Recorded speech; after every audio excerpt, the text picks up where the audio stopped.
크리오 안에서 플로이FD가 구동되는 것을 보여드리겠습니다. 크리오 UI에 플러그인되어 크리오 환경 내에서 완벽하게 구동이 됩니다.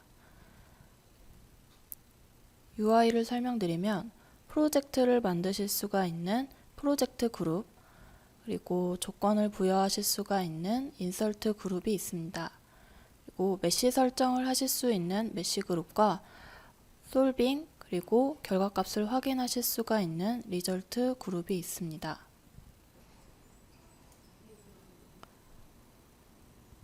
프로젝트를 추가하기 위해 위저드라는 것을 시작해 보겠습니다. 프로젝트 네임을 원하시는 것으로 작성해 주시고 필요에 따라 설명을 추가하실 수 있습니다. 원하시는 단위 체계를 선택을 하신 뒤에 원하시는 별도의 단위가 있으시면 추가로 바꾸실 수가 있습니다. 또한 소수점 자릿수도 추가 세팅이 가능하게 됩니다. 유동 영역을 내부와 외부로 선택을 하실 수가 있는데 유동과 관계없는 내부 공간을 제외할 수가 있습니다. 추가로 전도 혹은 방사, 그리고 타임 디펜던트, 중력 등을 추가 설정하실 수가 있는데 지금은 중력을 체크하고 넘어가 보도록 하겠습니다. 기체 혹은 유체 설정도 하실 수가 있습니다.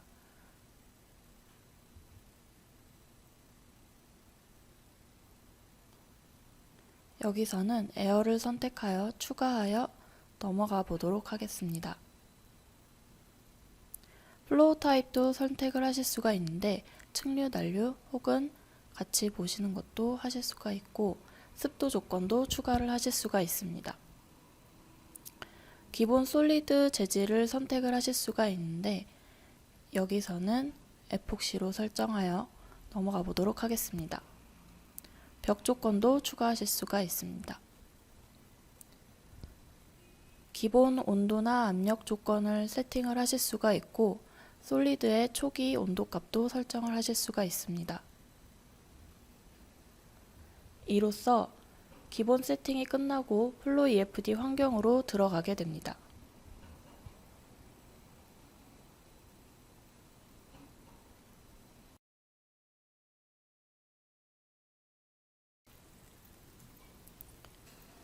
도메인 설정을 해보겠습니다. 초기에 크게 나온 도메인을 X방향, Y방향, G방향을 컨트롤하여 원하시는 크기로 설정을 하실 수가 있습니다.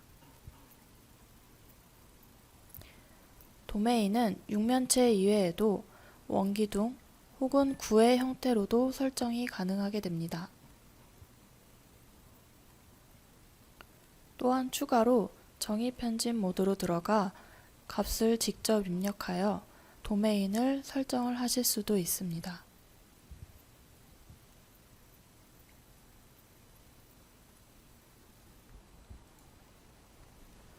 해석에 필요한 여러가지 조건을 부여해 보겠습니다. 먼저 재질에 대한 설정을 해보겠습니다.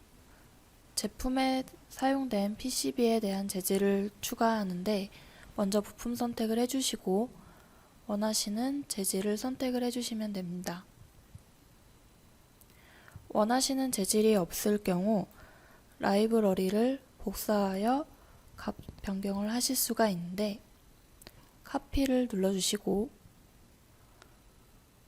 붙여넣기 하여 값을 변경해 주실 수가 있습니다.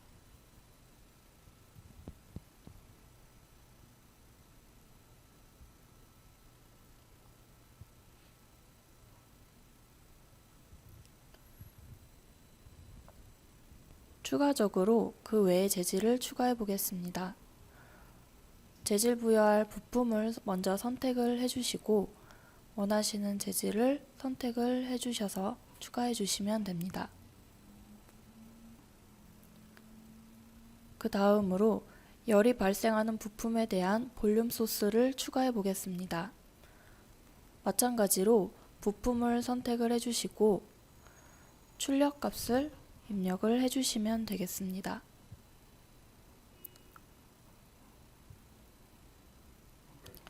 제품의 좌측에 보시면 펜이 들어가 있는데 그 펜에 대한 조건도 부여하실 수가 있습니다.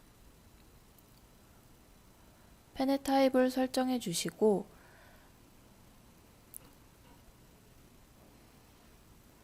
펜의 입력단과 출력단을 선택하여 펜의 방향을 지정을 하실 수가 있습니다.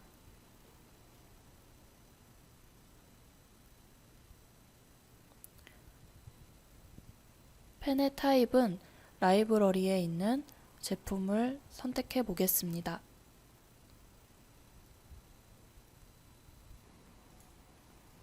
그 다음에 원하는 결과값을 설정을 하실 수가 있는데 제품 전역에 대한 글로벌과 포인트, 면, 볼륨 등을 추가하실 수가 있습니다.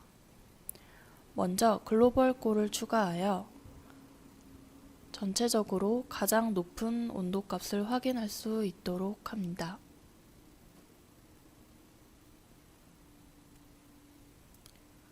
그 다음에 서피스 꼴을 추가하여 특정 면 안에서의 발생되는 최고 온도값을 뽑아내고자 설정하였습니다.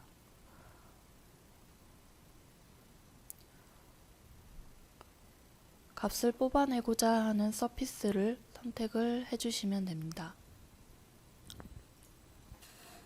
메쉬 세팅을 시작해 보겠습니다.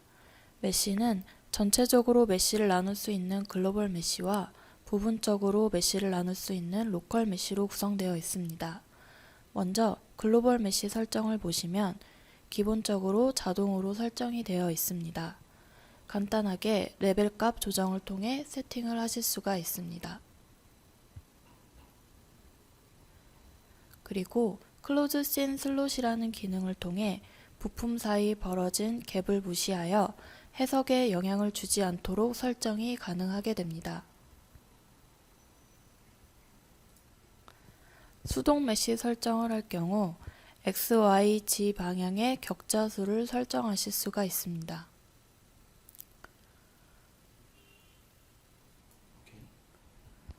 그리고 리파이닝 셀이라는 기능을 사용하여 내부의 유동 영역, 그리고 솔리드 영역, 파셜 영역에 대한 레벨 값을 추가로 세팅을 하실 수가 있습니다.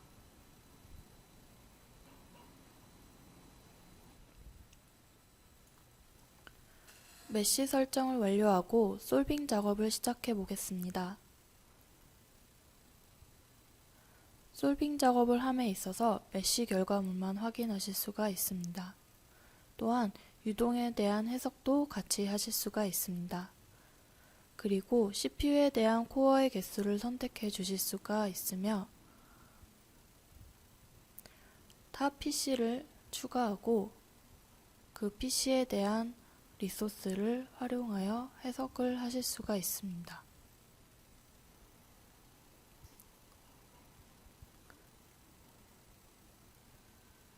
배치런 기능을 이용해서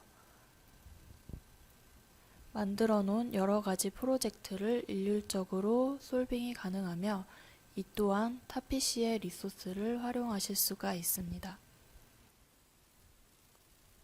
해석 케이스에 대한 환경 조건 및 변수에 대하여 다른 설정치를 적용하고자 할 때 새로운 프로젝트를 만들 필요 없이 복제 기능으로 손쉽게 케이스를 추가하실 수가 있습니다. 새롭게 추가한 케이스에 변경이 될 조건값만을 기입하여 빠르고 쉽게 프로젝트를 생성하였습니다. 여기서는 펜의 제품을 다른 것으로 변경하여 적용하였습니다. 여기서 추가로 보여드릴 부분은 클론 기능 외에 파라메트릭 스터디라는 기능을 통해 수정 포인트의 치수 혹은 재질, 패턴의 수, 부여된 조건 변경 등 여러 사항을 조합하여 여러 경우의 수로 해석을 돌려볼 수가 있습니다. 각각의 프로젝트를 생성하지 않고 손쉽게 여러 경우의 수에 대해 분석이 가능합니다. 여기서는 카파의 재질값을 알루미나로 추가 변경하고 5W의 발열량 값을 10W로 추가 변경하였습니다. 두 개의 조건에 의해 생기는 네 가지 케이스를 별도의 프로젝트 만들지 않고 간단하게 해석을 하실 수가 있습니다.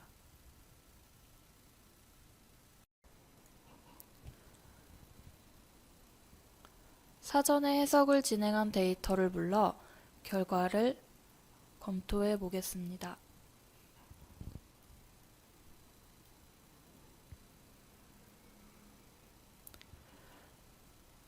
단면 혹은 특정면을 선택하여 커플롯을 확인해 보겠습니다. 커플롯을 통해 잘려진 단면의 메쉬 세팅 및 여러 변수들의 분포값을 보시는 바와 같이 확인이 가능합니다. 현재 보이는 부분은 메쉬와 유동과 솔리드 영역의 온도 분포를 확인하실 수가 있습니다.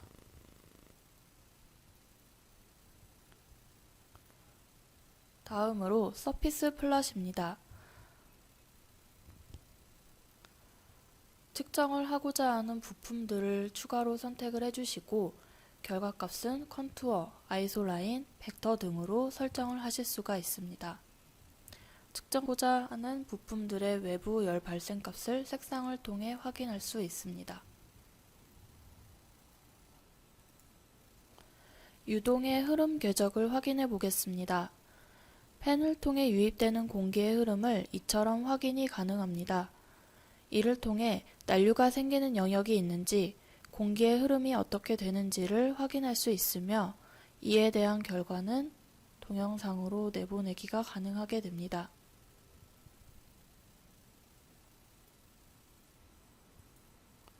최종적으로 확인을 하고자 하는 값을 제품에 발생되어지는 최고 온도로 설정을 하였고 이에 대한 결과값을 보실 수가 있습니다.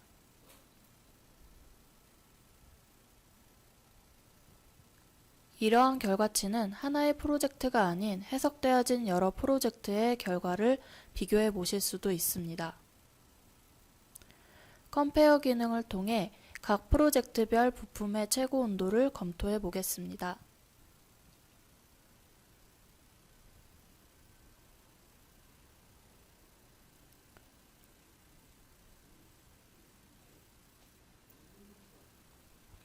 그래프를 보시면 첫 번째 펜 타입의 제품에 비해 두 번째 펜 타입의 제품이 더 낮은 온도의 결과값이 나오는 것을 볼 수 있고, 두 번째로는 에어벤트 홀의 수량을 좀 더 추가한 결과물이 더 낮은 온도의 결과값이 나옴을 확인할 수 있습니다. 이와 같이 에어벤트 홀의 개수 변경을 통한 검토가 이루어질 수 있고, 펜은 타입 변경을 통해 검토를 할 수가 있습니다. 이런 식의 해석 검토를 하여 원하는 사양의 제품을 생산하실 수 있습니다. 이로써 3P 체인의 플로 EFD 웨비나를 마치겠습니다. 웨비나 세션에 참석해 주셔서 감사합니다.